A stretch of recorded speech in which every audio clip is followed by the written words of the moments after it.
बच्चों जय हिंद। आज की क्लास में हमको पढ़ना है प्रॉपर्टीज ऑफ मल्टीप्लाइकेशन, यानी मल्टीप्लाइकेशन की जो प्रॉपर्टीज होती हैं उनके बारे में हमको स्टडी करना है। तो आइए देखते हैं। हमारी पहली प्रॉपर्टी है क्लोजर प्रॉपर्टी। इस प्रॉपर्टी को आपने एडिशन में भी पढ़ा है, सब्ट्रैक्शन में भी पढ़ा है और अब मल्टीप्लाइकेशन में भी इसको हम स्टडी करेंगे, इसके बारे में देखेंगे। तो क्लोजर प्रॉपर्टी कहती है कि हमारे पास कोई दो होल नंबर्स हैं ए और बी, उन दोनों ए और बी को अगर हम मल्टीप्लाई करते हैं तो हमारा जो रिजल्ट आएगा वो सी आएगा, वो भी कोई एक होल नंबर ही होगा। जैसे एग्जाम्पल के द्वारा देखते हैं, ए की वैल्यू हमने रखा 4 और बी की वैल्यू रखा है 6। तो 4 और 6 को अगर हम मल्टीप्लाई करते हैं तो हमारा जो रिजल्ट है 24, ये भी एक होल नंबर है। तो ये हमारी क्लोजर प्रॉपर्टी यहाँ पर प्रूव हो रही है। इसके बाद दूसरी प्रॉपर्टी है कम्यूटेटिव प्रॉपर्टी। कम्यूटेटिव प्रॉपर्टी कहती है कि a into B equal to B into A, यानी कोई दो होल नंबर हैं a और b, उन होल नंबर को मल्टीप्लाइकेशन करने में उनका ऑर्डर चेंज कर दिया जाए तो ऑर्डर चेंज करने पर उसके रिजल्ट में कोई भी डिफरेंस नहीं होगा। जैसे हमने a की वैल्यू रखा है 2 और b की वैल्यू रखा है 3, तो 2 और 3 को मल्टीप्लाई करें या फिर इसका ऑर्डर चेंज कर दिया जाए 3 इंटू 2, यानी 3 को 2 से मल्टीप्लाई करें तो दोनों का जो रिजल्ट आएगा वो सेम आएगा, यानी 2 3 जा 6 और 3 2 जा 6। ये हमारी कौन सी प्रॉपर्टी कहती है? ये हमारी कम्यूटेटिव प्रॉपर्टी कहती है। उसके बाद में तीसरी प्रॉपर्टी है एसोसिएटिव प्रॉपर्टी।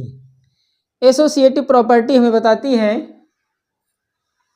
हमारे पास कोई तीन होल नंबर्स हैं ए बी और सी, यानी हम इसको ग्रुप में कर दें, यानी पहले साइड में हमने लास्ट के दो नंबर्स को ग्रुप में रखा बी और सी को, और दूसरी साइड में हमने पहले दो नंबर्स को ग्रुप में रखा, और उसके बाद हमने ए की वैल्यू रखा 2, बी की वैल्यू रखा 3, सी की वैल्यू रखा 4। वहाँ वही चीज़ हमने यहाँ भी किया, ए की वैल्यू 2 हो गई, बी की वैल्यू 3 हो गई और सी की वैल्यू हो गई 4। अब हम इसको अगर सॉल्व करते हैं तो ग्रुपिंग करने का मतलब ये होता है कि जो नंबर ब्रैकेट में होते हैं, ब्रैकेट वाले नंबर को हम पहले सॉल्व करते हैं, यानी 3 और 4 को जब मल्टीप्लाई करेंगे हम तो 3 4 जब कितना आएगा 12, और 12 को जब हम 2 से मल्टीप्लाई करते हैं तो कितना होगा 24, यहाँ देते हैं 24। अब हम इस साइड को देखते हैं, यहाँ हमारा पहले 2 और 3 का मल्टीप्लाई करेंगे क्योंकि ये दोनों नंबर्स ब्रैकेट में हैं, ग्रुप में हैं। तो 2 3 जा 6 और 6 को जब 4 से मल्टीप्लाई करते हैं तो कितना आता है 24, यानी ये प्रॉपर्टी हमारी प्रूव हो रही है। कौन सी प्रॉपर्टी है ये है associative property.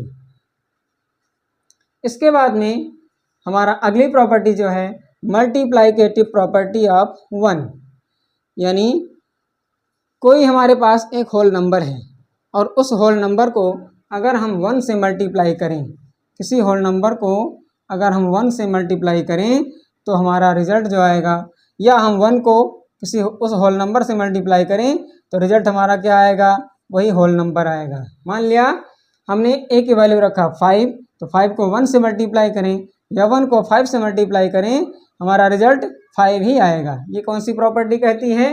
Multiplicative property of 1। अगली प्रॉपर्टी है मल्टीप्लाइकेटिव प्रॉपर्टी ऑफ 0, यानी हमारे पास ए कोई होल नंबर है, उस होल नंबर को अगर हम 0 से मल्टीप्लाई करें या 0 को उस होल नंबर से मल्टीप्लाई करें तो दोनों का रिजल्ट क्या आएगा, 0 ही आएगा, जो कि एक होल नंबर है। यानी किसी भी होल नंबर को अगर हम 0 से मल्टीप्लाई करते हैं तो उसका रिजल्ट कितना आता है, 0 आता है। यानी किसी भी संख्या को 0 से मल्टीप्लाई करने पर उसका रिजल्ट 0 ही आता है। अगली प्रॉपर्टी हमारी है distributive property of multiplication over addition. यहाँ आपको ध्यान देने की ज़रूरत है, हमारे पास कोई तीन होल नंबर्स हैं ए बी और सी। यहाँ इस प्रॉपर्टी के कहने का मतलब है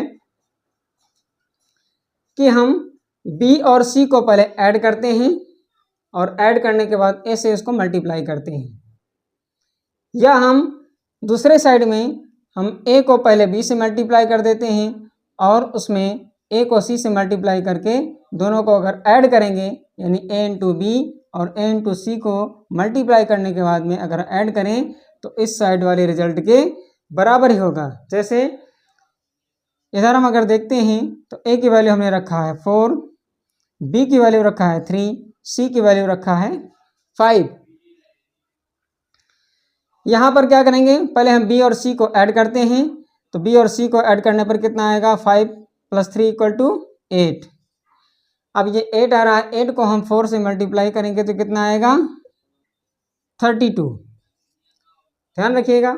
अब ये 32 आ रहा है, दूसरी साइड हम लेते हैं, ए की वैल्यू हमने कितना रखा था 4 रखा था, बी की वैल्यू क्या रखा था 3 रखा था। अब हम 4 और 3 को मल्टीप्लाई करेंगे, उसमें ऐड करेंगे हम क्या, ए की वैल्यू फिर वही 4 और सी की वैल्यू 5। अब हम इसको सॉल्व करते हैं तो यानी 4 को 3 से मल्टीप्लाई करेंगे तो कितना आएगा 12 आएगा। तो उसमें हम ऐड करेंगे 4 को 5 से मल्टीप्लाई कितना करते हैं कितना आएगा 20 आएगा। अब इसको हम सॉल्व करें तो ये कितना आएगा 32। यानी इधर जो LHS था हमारा लेफ्ट हैंड साइड का वो रिजल्ट कितना था 32, और जो RHS है यानी राइट हैंड साइड का जो रिजल्ट है वो भी हमारा कितना है 32, यानी दोनों सेम है। ये हमारी कौन सी प्रॉपर्टी कहती है, ये distributive property of multiplication over addition. इसके बाद में मल्टीप्लिकेशन की एक और प्रॉपर्टी काम करती है जिसका नाम है distributive property of multiplication over subtraction. यहाँ था एडिशन और ये था सब्ट्रैक्शन। सब्ट्रैक्शन के लिए एक कंडीशन होता है कि हमारा जो b होगा वो c से ग्रेटर देन होगा, यानी b हमारा c से बड़ा होगा। यहाँ भी हमारे पास 3 नंबर्स होते हैं a, b और c। वही काम यहाँ भी लागू होता है, यानी a की वैल्यू हम कोई रखते हैं, मान लिया 2 रखा, मल्टीप्लाई उसके बाद में ब्रैकेट में हम b की वैल्यू रखते हैं 3 और c की वैल्यू रखते हैं 2। क्यों, क्योंकि b हमारा c से बड़ा होना चाहिए, तो b हमने रखा है 3 और c को रखा है 2। इधर RHS लेते हैं, a की वैल्यू रखा हमने 2 और b की वैल्यू रखा है कितना 3। इसको ब्रैकेट में कर दिया, माइनस हमने फिर a की वैल्यू रखा था 2 और मल्टीप्लाई c की वैल्यू रखा है 2। अब हम इसको सॉल्व करें तो यहाँ पर क्या होगा, पहले हम सब्ट्रैक्ट करेंगे, माइनस करेंगे, क्योंकि ये जो ब्रैकेट के में जो नंबर्स होते हैं उनको हम पहले सॉल्व करते हैं। तो 3 - 2 कितना होगा 1, यानी 2 × 1 इक्वल टू, इधर क्या होगा, इसको हम पहले मल्टीप्लाई करेंगे क्योंकि ब्रैकेट वाला जो काम होता है ग्रुप वाला वो हम पहले करते हैं। ये 2 × 3 = 6 -2 × 2 = 4। अब इधर का रिजल्ट आ रहा है 2 × 1 = 2 और इधर का रिजल्ट आ रहा है 4, यानी 6 - 4 = 2, यानी LHS = RHS। यानी ये भी प्रॉपर्टी हमारी प्रूव हो रही है, कौन सी, distributive property of multiplication over subtraction. तो आशा है आपको ये कॉन्सेप्ट समझ में आया होगा। आगे के कॉन्सेप्ट को देखने के लिए, आगे के वीडियोस को देखने के लिए, आगे के टॉपिक पे स्टडी करने के लिए आप बराबर इस चैनल पर बने रहिए जिसका नाम है study with Shiv Kumar Dwivedi sir. जय हिंद।